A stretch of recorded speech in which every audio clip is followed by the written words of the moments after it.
I'm Marsh Opinion. Lefler. I'm creative lead president of Runic Games.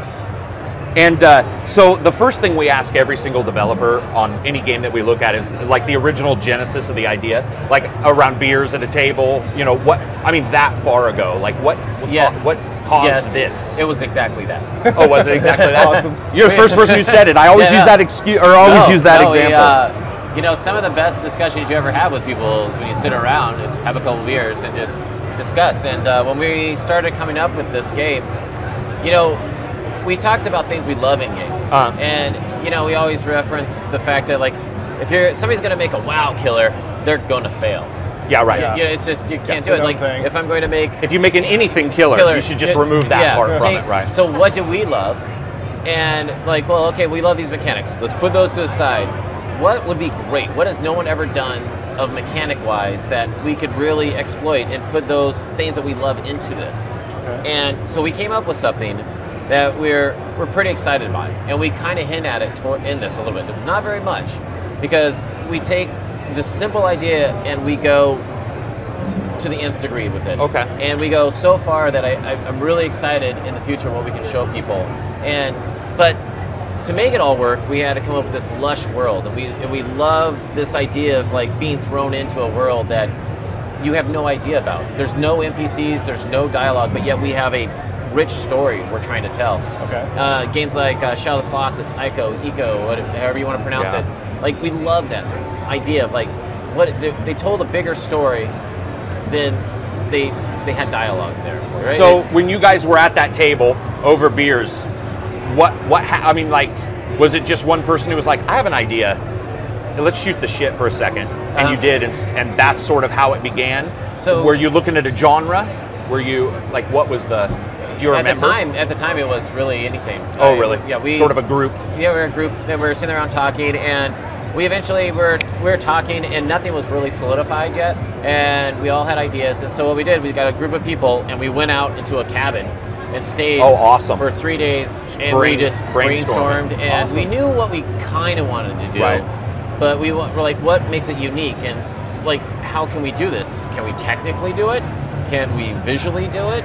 Can it even, like, are we even to the point in, like, we can, like, do we have the knowledge of doing this, and how do we tell, or how do we make it fun to do? Because a lot of games, when you play Hob, it's actually very free-flowing. You can climb, you can jump, you can go anywhere you want. And it's a very strange thing. I mean, a lot of games are like, this is the height you can't, like, everything's like flat plains. Right. And these are the lines you can climb on. These are... All the boundaries are well-defined. And but this, I mean, you could jump off cliffs and, oh, there's a secret down here. But it's that exploration that we love. And we also love upgrading and, like, making your character better and finding things that help you solve the world.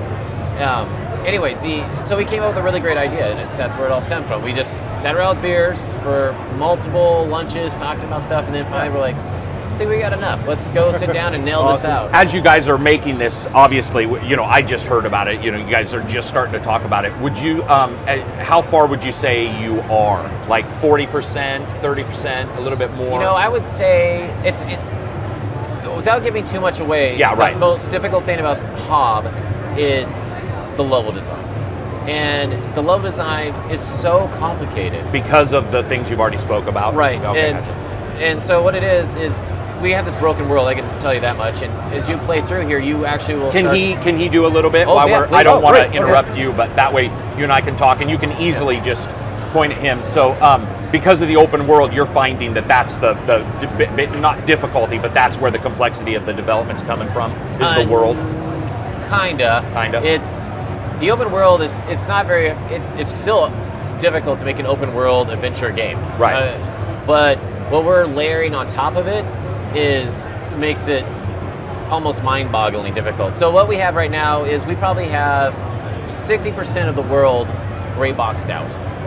And this is a small section that we kind of polished up a little bit to show people and to have fun and just a good taste test. Yeah, a good taste of, like, and so but I would say, and then we have some dungeons and glove abilities and all sorts of different stuff that we're trying to show off. So. When it comes to the graphics engine, what are you using? We have our own custom one. We Excellent. actually, Okay, I great. love that. we took Ogre 3D when we first made Torchlight, and Just explore. then we've been just revamping it. Gotcha. And yeah, so now we stepped back and this is what we have now. And it's pretty much our own custom engine at this point. Little Ogres left there, I'll be honest, but... Well, it's nice. I've talked to a good number of developers today, Yeah. well, in the last couple of days, and a lot of Unity games look somewhat like Unity games. Yeah. A lot of Unreal games.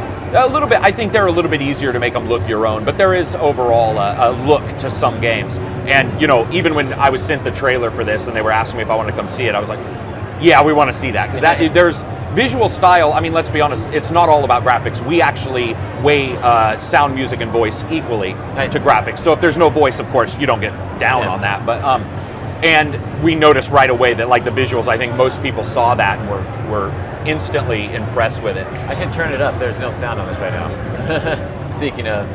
So when it comes down to it, have you guys been finding that you said you have an upgrade path of some kind, when are you finding that are the upgrades feeding the level design, or is the level design sort of modifying the skills that you guys are creating for the characters, or is it both? It's both. It's definitely hand in hand.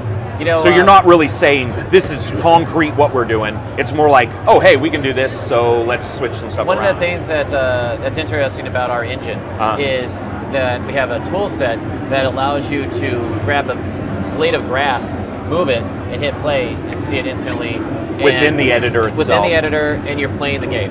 Okay. And it's, okay, I see. And we did this for Torchlight and Torchlight 2 as well, that it's about iteration. You got to sit there and iterate, Right. and you just got to make it fun. These are our respawners, by the way. So if you die, So each time, I'm just making sure I'm getting video. So each time he touches one of those, that's his respawn point? yes. Okay, great. Oh, whoa. So we also have combat. We love our combat. Let's do it. And the question I was asked on the channel, we're a smaller channel. We have 50,000 subscribers, so it's not huge. But a bunch of people asked one thing. Is Hob, Old Scratch, a devil name? You know what? That multiple people asked that right away. They were like, that's just because they thought it might play into the story. They were like, whoa, that's a unique name for a game. It is. It does. Okay. Yes. A little bit, at least? Don't want to give too much away. Well, the thing is, it's interesting they brought that up because Hob has so many different meanings. It does. And I will say that there's a lot of meaning in Hob in the game. Okay, great. Awesome. It is named Hob for a very specific reason. Okay, great. Cool. So. Cool. Yeah, it's funny. Like the moment, a name matters. Strangely enough. Like, and when that came up and we saw it, I mean, the first thing that popped into my mind was, wait a minute, and not wait a minute, like maybe that's for sure what it is. It could just be a random character name, but that interest. The multiple things that connect, name, all those kind of things actually matter now. Like people care. It allows them to attach, and it was easy for me to remember. Like we cover a lot of games. Some have generic names, Arena, and you're all okay. What is this game? But Hob is one. I mean, we've talked about it for 3 days now because we knew this meeting was coming up, and we immediately knew what game it was. One of the things, one of the things that I like about that we wanted to try to do with Hob was also make it.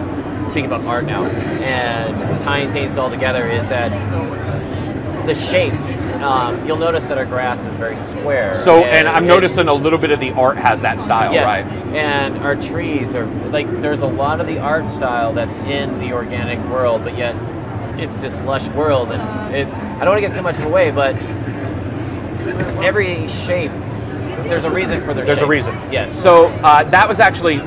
You guys once or twice have been compared to old Sonic games, and I think that's because there's a flat look to specific things like that, flat shaded look at times. But his hand, that came up multiple times on the channel, IRC. People were like, there's something very iconic about it, you can tell right now, I will say that you don't start with that.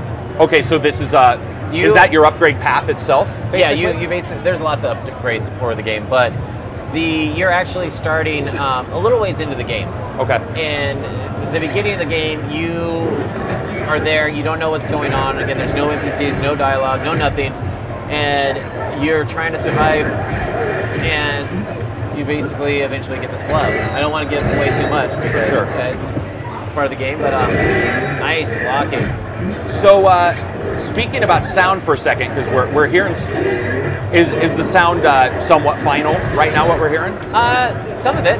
Some of it's not. There's just a very good impact feedback there. We've been playing some games where you get a little bit of a lot of developers spend a lot of time on sound, but it gets muddy. They don't understand the spectrum and how to separate sounds. 4 people with guns shooting, the guns need to be slightly randomized so that each person knows it's not just bang, bang, bang, bang, bang, bang, the same thing.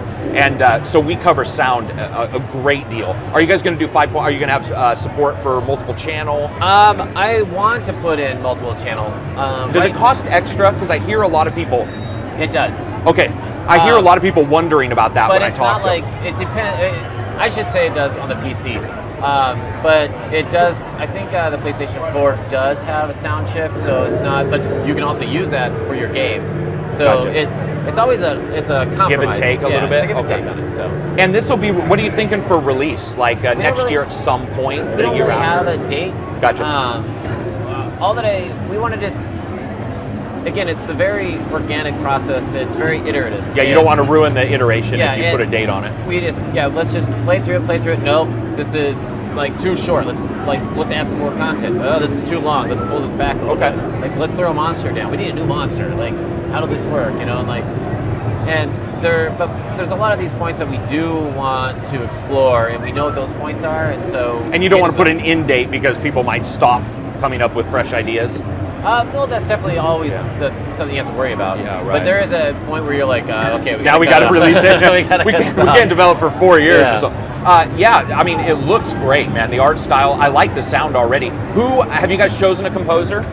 We still have our same composer. Same composer. Okay, from great. Torchlight 1, Gotcha. Torchlight 2, which is also the guy who did Diablo. Mm-hmm. Yeah. Diablo 2, Matt Allman. Yeah. And he's great. His music is wonderful. Unfortunately, you can't actually hear the music very well. That's fine. This right now. Yeah, we always want to find a composer so we can point to him. That is a little bit of a bug. You need to push it a little bit further. Oh, okay. Yeah. Oh, sure enough. Okay. You're going to go for. Yeah. Push that over. Are you thinking of going with? Is it going to be? And of course, if you can't answer this yet, are you thinking more theatrical, more ambient? What kind of? I like ambient. I like. That it doesn't get in the way, but it just augments. I love music too. Like there's times for music and there's times for ambient. I do wish that we could hear the music a little bit more in certain cases in this demo, but sometimes we do bring it down. Like we bring the music down so the sound effects can be heard a lot more. Yeah, right. And there is a dungeon you'll go through, and we cut all music out. All we wanted was that sound, the echo, the reverb, yes, all that. Exactly. Great. And great. There is a lot of thought that goes into it, especially for this game, where it's not about like shooting a gun. It's like the sound plays into it, which you're about to find out right here. Yeah. So that's one of the things we talk about is informative music, informative sound effects, and assisting the player in decision making or in a busy area, for example, knowing when something is happening, Speaking of something happening, that's cool. So these are places that he couldn't have got to before. Right. And they're sort of coming up out of the... Graphically, this is, this is awesome. So one of the things that we're trying to go for is for them to have this experience. But we also don't want to do cut scenes. We don't want to have all in engine. It's all in engine. It's all your experience in it. You're playing through it. I bet you that's safe. Yeah, totally safe. It just wants to say hi. You should go. It's funny because you have such a mix of and don't take this wrong, but there's a Viva Pinata style to the grass. That's just the paper, the squareness, and then these organic purple things which look creepy as hell, so don't get near them. It's really, really cool. That mixture is very, very cool. We're playing on the 360, or are we playing on the PC? PC. Okay, gotcha. It will be released for PC, and we'll try to get it on as many consoles as we possibly can. At some point, yeah. Always not always PC first, but concentrating on PC. Yeah. Love the gears. Can you talk about, since you're concentrating on PC, there'll be people who will ask different things like special effects you're using, technical stuff. One of the things I love to ask developers is, in the past, let's say, you guys probably do a lot of work, let's say in the past 2 months, is there some cool milestone I love to ask people, like, what's something that got you up in the morning and went a little bit higher than the day before, where you were like, oh yeah, on music, sound, voice? Yeah, there's, so for what we did about 3 months ago is I put tape up on a wall, and I put little pictures of what we wanted, and every line on the wall on the tape was a point to hit. And one was a dungeon, sounds for the dungeon. And another one was for a giant, you'll see here in a minute. Another one was the shifting of the world, the transformation that's going on. And each of those were their own goals. And we focus on each little section, and sometimes certain things drag a little longer than we wanted, some things got done a little faster than they wanted. But in the end, it ended up. So was the high point coming in and seeing all those lines hit? It was nice to come in and be like, okay, well, this week I get this done, and you could actually get it in and see it polished up. You're like, I gotcha. Awesome. Yeah. Well, let's go move over to here now. And gotcha. So it was nice. Gotcha. Yeah, it's always interesting to see different developers have different things. We've had a couple people say, we got a new hire, like this composer if they didn't have one. And then some people are very technical about it. And some people are like, we got ready for PAX and we were able to have a demo, which is sad because I know that for you guys and for a lot of developers, sometimes making a demo for a conference can take away from. We actually talked to some people who were like, we didn't send our developers because they are quite literally working right now. Yeah. And which I know that does happen. I would say PAX is really good for us because we've been doing so much gray boxing and so much just making the game fun and traversable, and that we kind of get blind to it all, and we don't necessarily. So having hands-on. Yeah, and just making people look at it just gives you such a energizing buzz, and you get the little goosebumps, and it's amazing.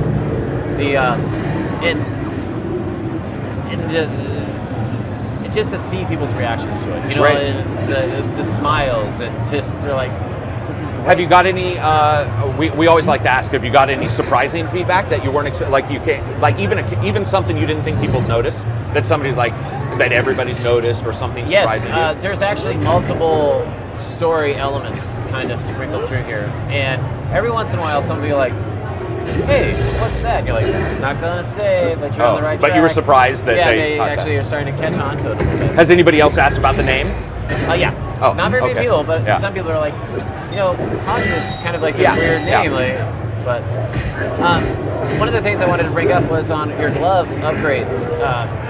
You got what we call the mag glove, and it allows you to zip around, but it also allowed you to pull things off enemies. walls. I pulled his shin guards off. That was cool. Yeah, and so this guy, for instance, all the monsters have certain weaknesses, and if you go up and just try to wail on a monster, you're not going to be able to hurt it very much. You got to figure it out. And on this monster, he actually ripped off the shin guards, and he's able to hit him on the leg. Oh, you ripped it off? Yeah. Oh, good. I saw that one. I have that. Then. What do we got? That's awesome. 8 minutes, and then I'll start it again.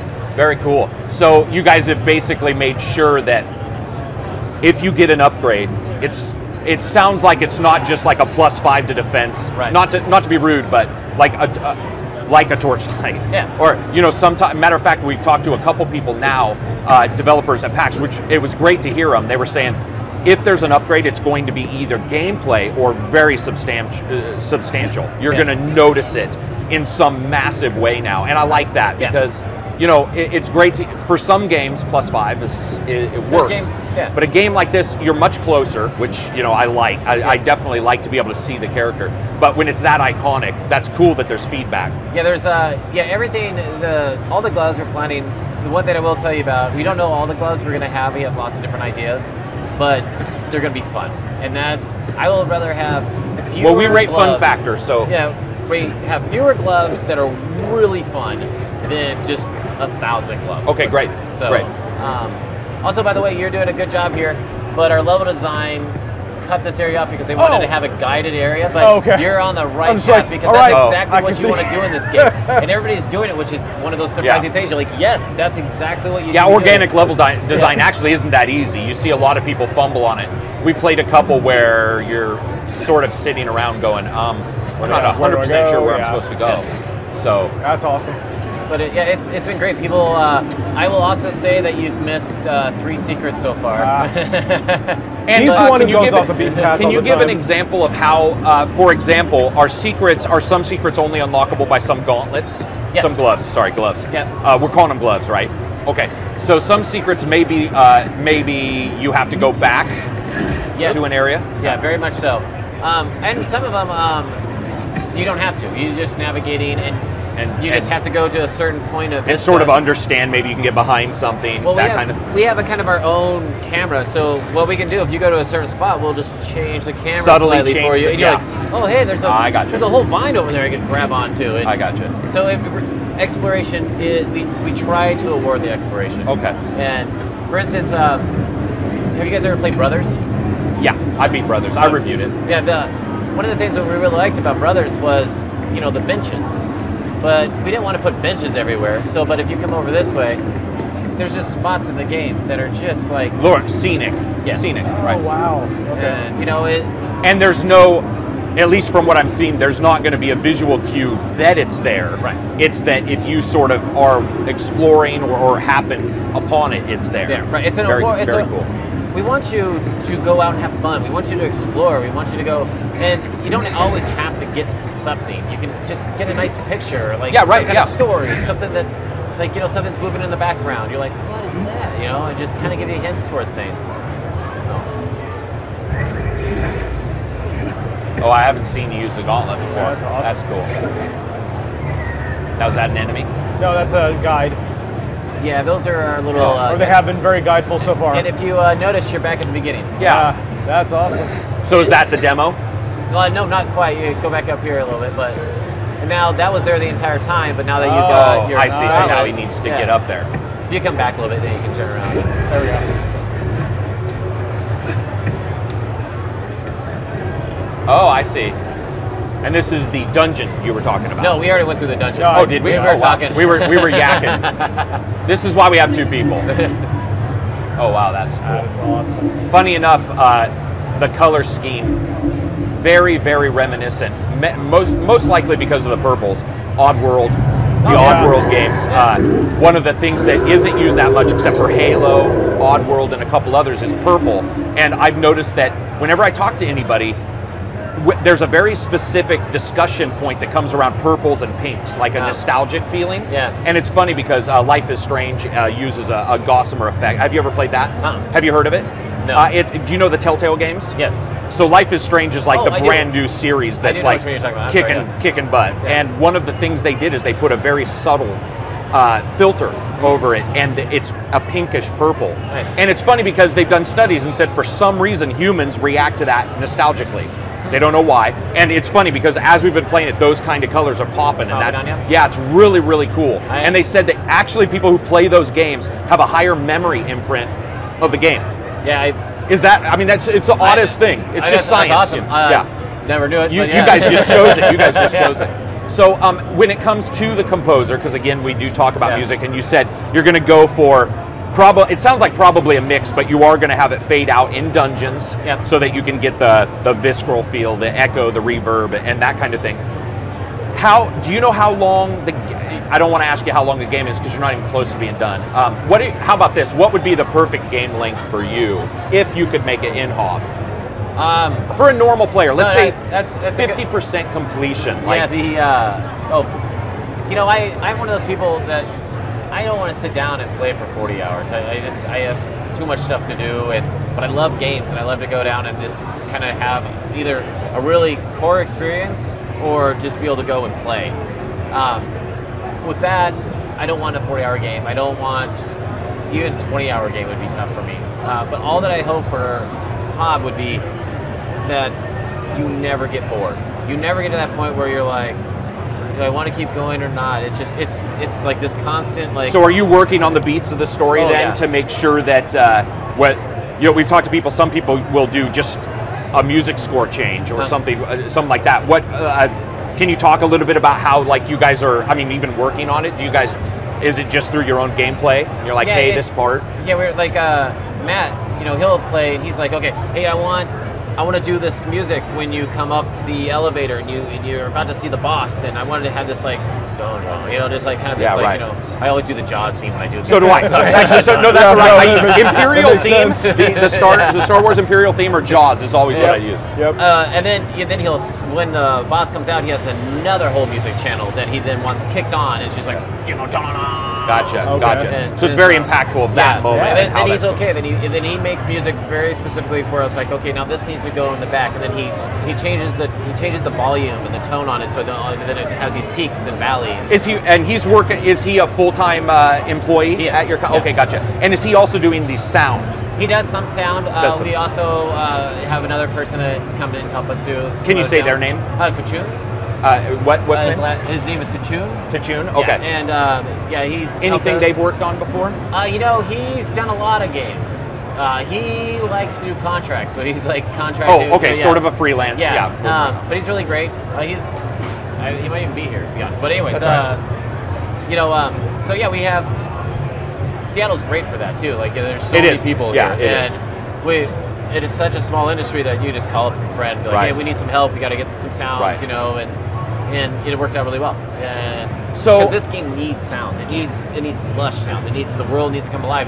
You can have all the visuals you want in the world, but if it's quiet, it's just you're missing something. Yeah, and also I really do believe that the closer you are to a character, there's some impact there as well that you want. That's maybe a little bit more visceral. It depends on how you're going to do the game. But like I said, we have played games where it's either muddy, where they've got too many sound effects in the same overall spectrum, and you're getting a lot of different sound, or it's just sort of lean, and there's not a lot of emotion there. And already, I mean, obviously we've got it cranked so we can hear it here, but there's some things that I noticed that were really cool. Yeah, it's awesome. What about so was the art style instant? Was that like... No, that was not instant. It was definitely Are we holding up anything? Not at all. You guys have just a few more minutes. No one's checked in. Okay, awesome. Great. I think we had an instant art style we wanted, and trying to get to that art style was a challenge. Because, again, getting into the shapes and things, shapes matter a lot in this game. Yeah, right. And trying to portray certain things in a game that have the same shapes as everything else is very difficult. And so, we're trying to pull our hair out, like, this does not fit in our world. Like, okay, pull it out. Okay, do it again. And it's definitely been a challenge. How many iterations has Hob gone through?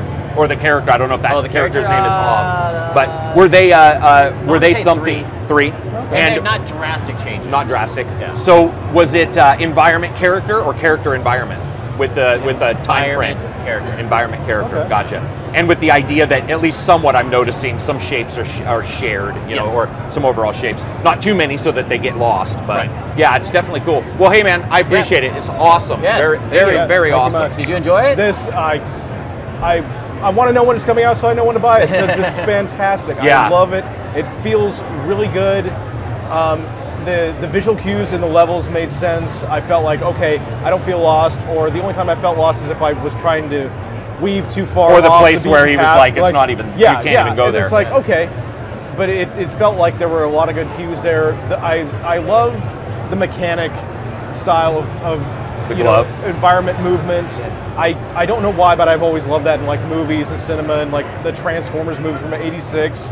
I like that whole like mechanized, long scale, long time, over elaborate adjustment to the environment. I love that kind of stuff. Yeah, when you zoomed out and it was a I love it. Like Transformers. Right, but it has that like entire like vibrant life that's living, in conjunction with that. It doesn't feel like it's one's overtaking the other. They just kind of share the space. I will say that that's the mechanic that we're just going to go running with. By the way, that is awesome. It's going to be crazy, the stuff we do.